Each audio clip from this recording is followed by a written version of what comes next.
বিজয় এসেছে, এটা ধরে রাখা।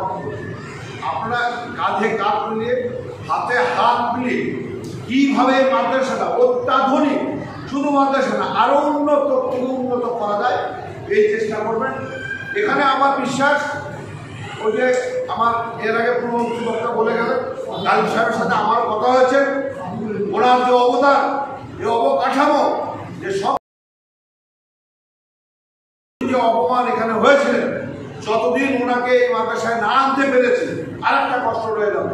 আশা করি অতি শীঘ্রই নেক্সট প্রোগ্রামে আমরা ওনাকে এবং ওনাকেও যারা সহযোগিতা করে তাদের সহ আমরা আনার চেষ্টা করব। তবে আমরা যে পরিশ্রম করেছেন এটা আল্লাহ আপনাদের দেবে নিজাতে।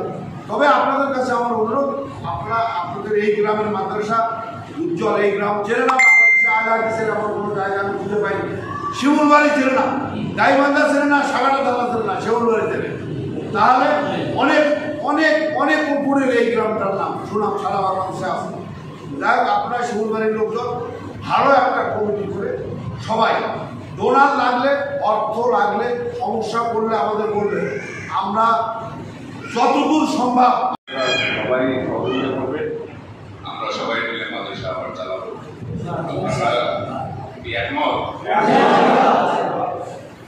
আমার বাবারা বা বড়রা যেভাবে চালাইছে, গ্রামবাসী, আশেপাশের গ্রামবাসী মিলে আমরা সেইভাবেই চালাতে চাই।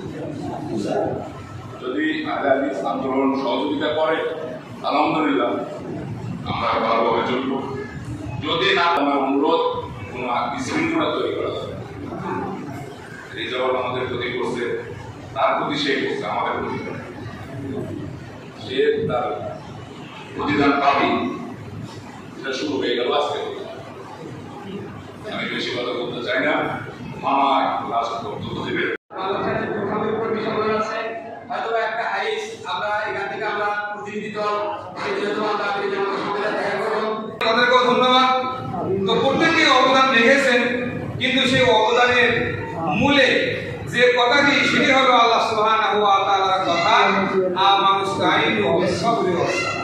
আল্লাহ রাব্বুল আলামিন বলেছেন যে তোমরা ধৈর্য এবং সাহায্যে আমার কাছে তোমরা সহযোগিতা, সালাত এবং ধৈর্যের মাধ্যমে তোমরা আমার কাছে সাহায্য প্রার্থনা করো। আল্লাহর শুকরিয়া আদায় করে আমরা